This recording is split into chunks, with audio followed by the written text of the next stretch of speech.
Hello. Can everybody hear me okay? Can I get a thumbs up? All right, awesome. Thank you so much, Jennifer. The reason that we wanted to share with you Jennifer's story is that it's a story of a faith community that can no longer continue with its original purpose, but that the people of that community valued it enough to make it into a center that continues for them as a place to gather, but also a place of spirituality and connection.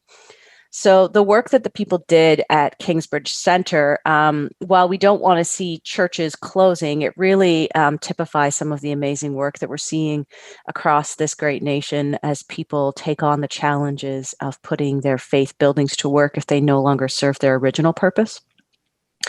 So this whole project started in actual fact about 4 years ago when I was invited to speak to a group of cultural leaders in Toronto about the problems of faith buildings closing and why that would have an impact on cultural communities.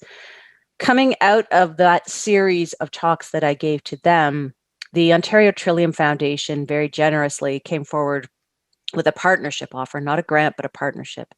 So in a partnership, they are a part of the process. And we brought together the Ontario Nonprofit Network, the National Trust for Canada, Faith in the Common Good, Cardis, the Ontario Trillium Foundation, and the City of Toronto, who all had an interest in what the impact might be on community at large of faith-building closures. So you may have already heard about studies like the HALO project that is done by Mike Wood Daly that helps us to itemize what the impact of faith communities themselves are on their communities. But what we were seeking to do for the purposes of the Trillium Foundation and other funders as well was to categorize what the impact might be on not-for-profit and community groups who utilize these spaces should these faith buildings close. And the reason to do that was to help to give substance to the value of these buildings within communities and to put numbers to why their closing might be massively impactful in the long run. So Hannah, the wonderful Hannah, is going to help me today, and we are going to go through the storyboard that is going to tell us a little bit about what we learned in this study. So as we said, we did a survey over the course of about 18 months. And over that 18 months, we focused in particular, we accepted input from all over Ontario, but we focused in particular on 4 deep dive areas that were meant to represent the geographic differentials of Ontario and of Canada. So we focused in on Huron County as our rural area, as it's a rural area that does not have any small cities within it. We focused on Peterborough, on Sudbury as our near north, and then on Toronto. And our methodology of collecting data was simply to distribute the survey as wide as our networks would take us via SurveyMonkey. And because of the natures of the partners, our survey went quite wide, actually. So the survey was distributed to not-for-profits and community groups, not to faith communities, but to not-for-profits and community groups who were operating out of faith buildings. And occasionally we connected with the faith buildings in order to receive input on who those people might be. And research leads in each area, including Katja Britton for Toronto, Stephen Collette for Peterborough, and Jennifer Miltenberg for Huron, helped us to gather the data. This is a storyboard that the wonderful GSS Ottawa put together for us with Hannah Morgan. The storyboard exists online, so you can dive into it later on. It is full of rich and detailed information that helps to illuminate what we learned in the Huron region. There is also on the website a number of other case studies and the full study itself if you want to read the full in-depth study.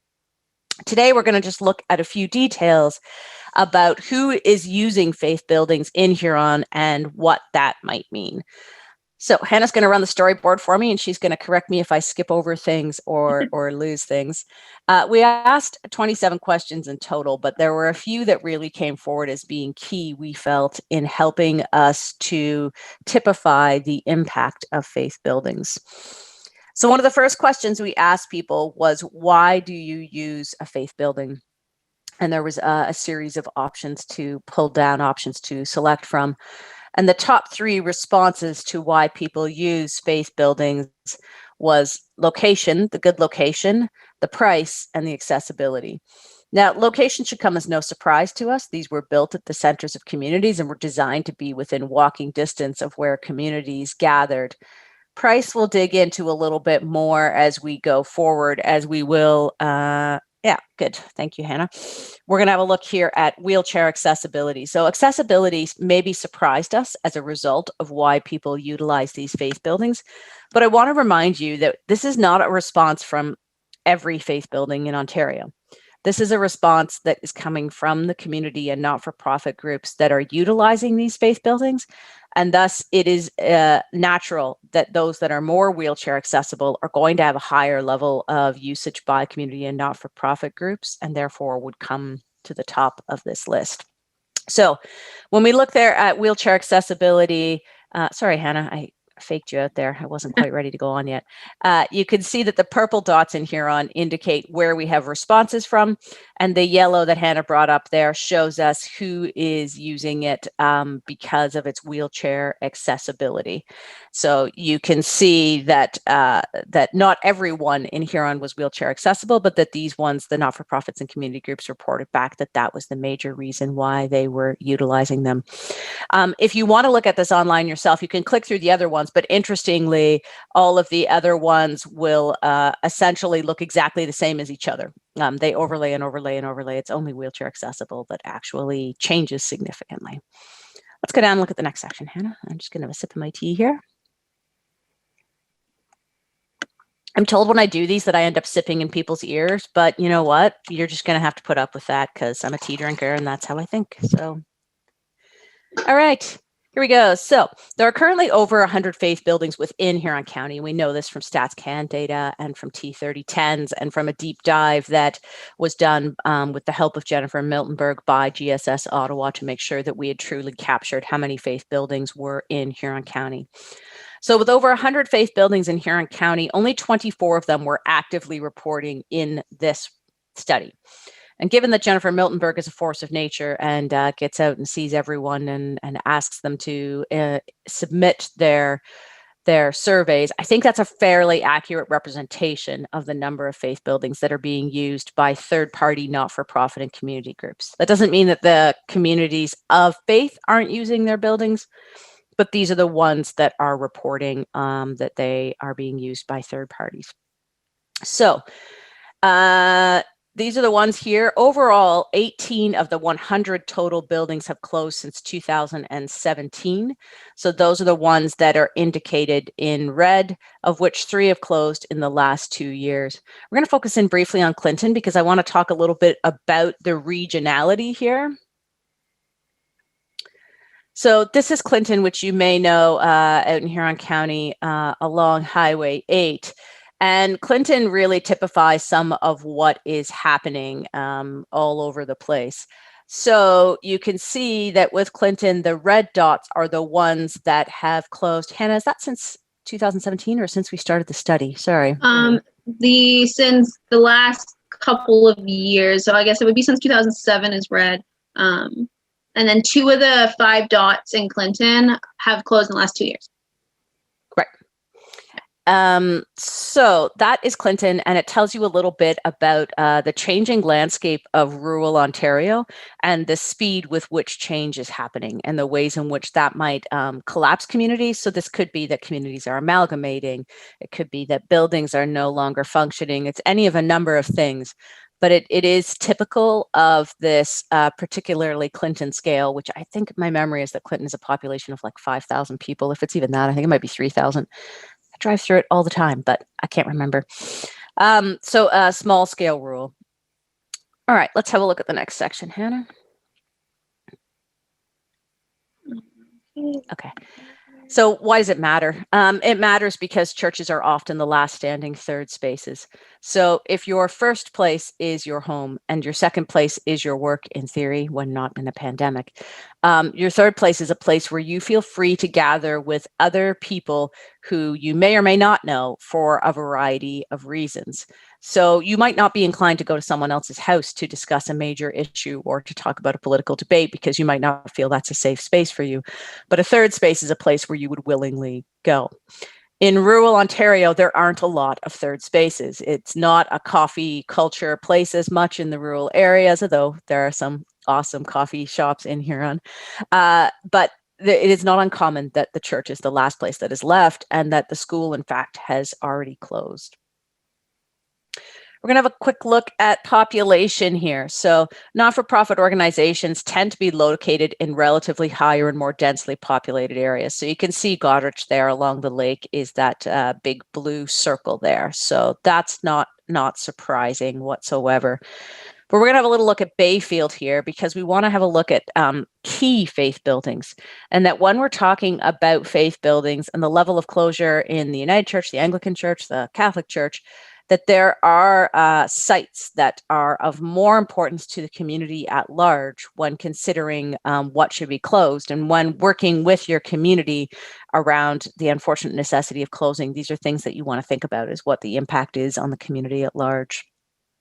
So Bayfield, I'm just reminding myself what we have going on here. Oh, right. So Bayfield has 12 reporting not-for-profit organizations, and 10 of those are operating out of that same faith building. So that one faith building in Bayfield is of high importance. Now, the survey was done anonymously, so the data here is all aggregate. So while we know the address of that faith building, it's we're not really publishing it, but you could, of course, look at it and probably see. But generally speaking, the data is aggregate, and you're not knowing exactly what not-for-profits are operating out of any of these sites. Goderich is the reverse. So Goderich has the highest population density in Huron County, but it has one of the lowest household incomes, interestingly. It's reported 7 active groups, but unlike Bayfield, they're evenly distributed throughout the city. So all of the churches in Goderich are being used by various groups at various times. That also, of course, is somewhat a factor of geographic density, right? Bayfield's like this big and Goderich is like this big. So people distribute themselves around other sites as well more. But if one were making decisions in Goderich versus Bayfield, you might make different decisions about what are key sites.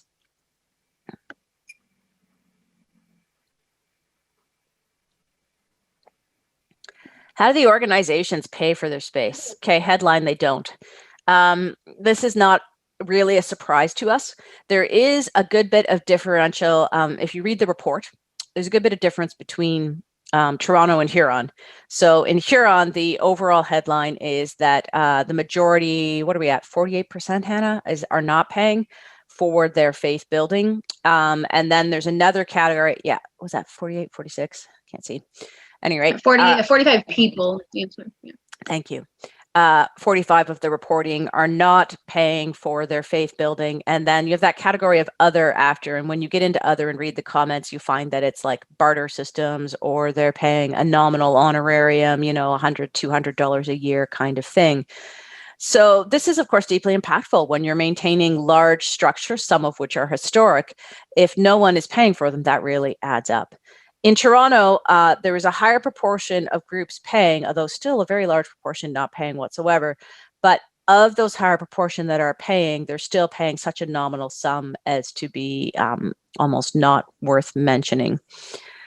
I can't remember, Hannah, was there a differential in Goderich? No, we go on to the next section. Yeah.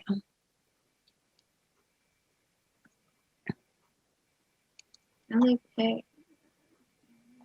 Right. So this is who's in our faith buildings. So the overall major group that reports first utilization of faith buildings is culture and arts. And that is no big surprise because the scale of our sanctuaries is very well suited for the presentation of large scale arts groups. After culture and arts, we get that annoying other, which if we had more time, we would have actually differentiated into various categories. It's always the problem with having an other there. And I can't quite see on Huron, what do we have next? Social club, and then education and research. Yeah. So social club is like people playing cards, that kind of thing. Often Girl Guides and Scouts are counted in social club as well. So these are the main categories that are reporting that they're utilizing these spaces, and they're utilizing them on a fairly broad basis throughout Huron. but we wanted to focus in particular on food security and food services. So Hannah has that button clicked. If you go on to the ArcGIS storyboard after, you can click through these buttons and see what area is reporting arts and culture, what area is serving addiction and mental health, childcare, all of that. You just click, wait a second, and the little dots will come up showing you what's what. And then if you hover over the dots, it'll actually provide you with a bit more information about how many are reporting the usage of that site.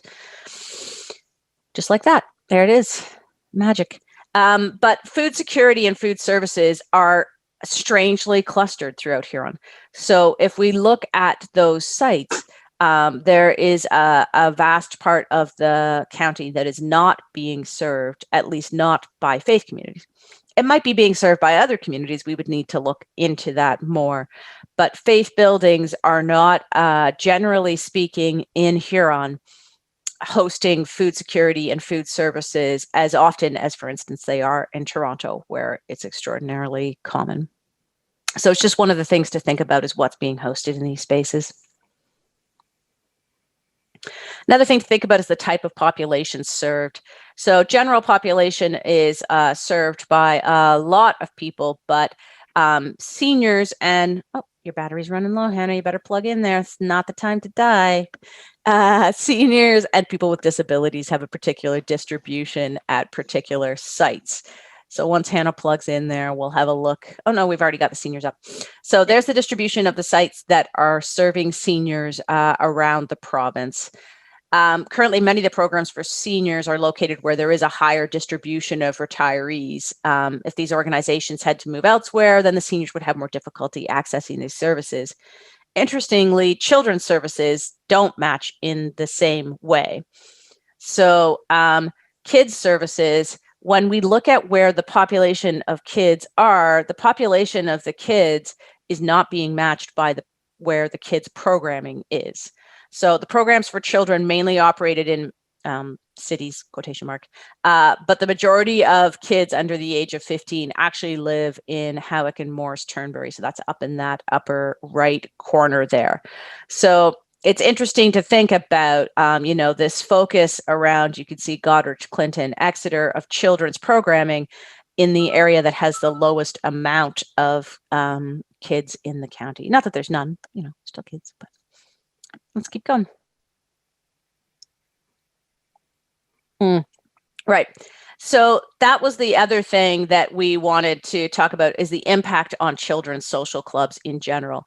So what the data shows us is that children's social clubs are in serious trouble if our faith buildings close. So the number of data points that we have from, children's arts and recreation and social groups and the Girl Guides and the Scouts is an incredible number of data points that show that they are operating out of faith buildings and they are, broadly speaking, paying nothing. So if the statistics as we currently have them result in the rate of closure that we are anticipating within all of the denominations, the impact on these children's activities, particularly in a rural context, would be quite massive. So part of that's the little tour through the storyboard here to give you kind of a sense of what's there. And you can go and look more in depth and also look at the study if you want to focus in on Sudbury or Peterborough or on Toronto. But a lot of what we're talking about is the what comes next part of things. So some of the work that we do at Faith and the Common Good is about encouraging people to consider these faith buildings as community hubs and to consider their broad impact beyond the faith community alongside their impact of the faith community. And so that was the focus of this study, was to match the Halo study and say, okay, here we know what the impact of the religious group is. What is the impact of that building? And then as people who are deeply embedded in your communities, what does that mean about the decisions that you make next? Both as an individual church, but as a denomination as well, and then as people of faith across the province. So that is the study in short form, and you are more than welcome. People have popped into the links, I think, as we've went there, some more details about where to find the in-depth study, and you can go and have a look at that. That's it from us. Thanks, Hannah. And thanks very much, Kendra and Hannah and Jennifer, for introducing the video earlier with the inspiring story about the Kingsbridge community. And this is definitely an important study for church communities to hear about that data that was presented.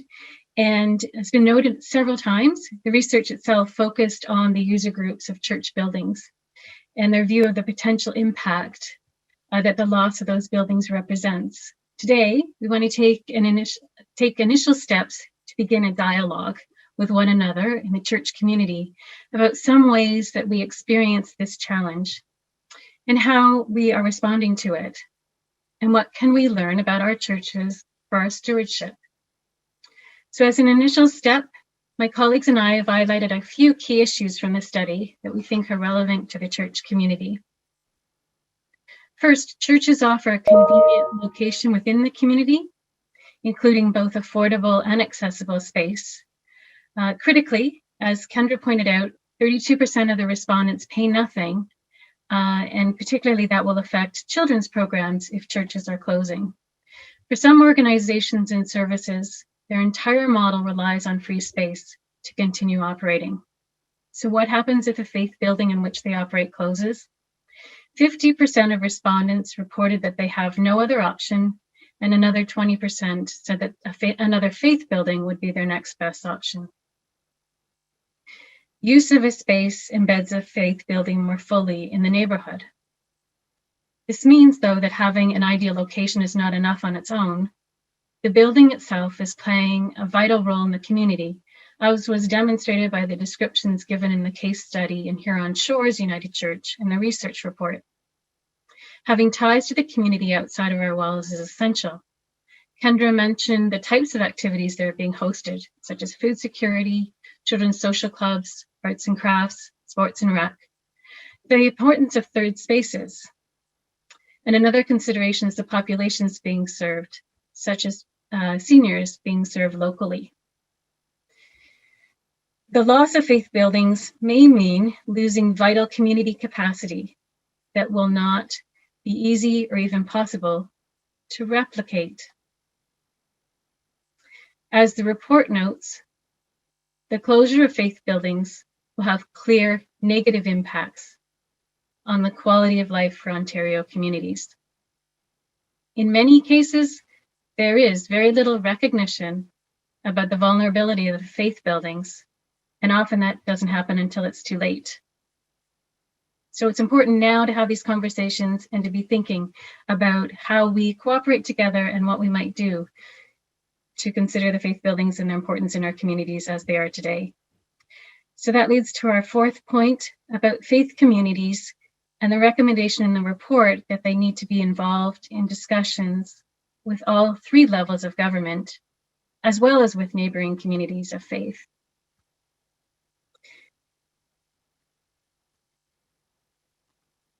As I mentioned, there's recommendations in the report for advocacy work on behalf of churches at all government levels. For example, faith communities need to be at the table in municipal planning discussions and thinking about local infrastructure. Having conversations with our neighboring communities of faith is also important so that we can share concerns and work together to find a way forward. Not all of the church buildings are going to survive, and indeed we have seen that this is the case in many of our communities, and Kendra highlighted where some have closed in the last number of years. But if we cooperate with one another, there's more likelihood of better outcomes and potentially developing creative solutions. Together, we can discern what God wants us to do and be in our communities.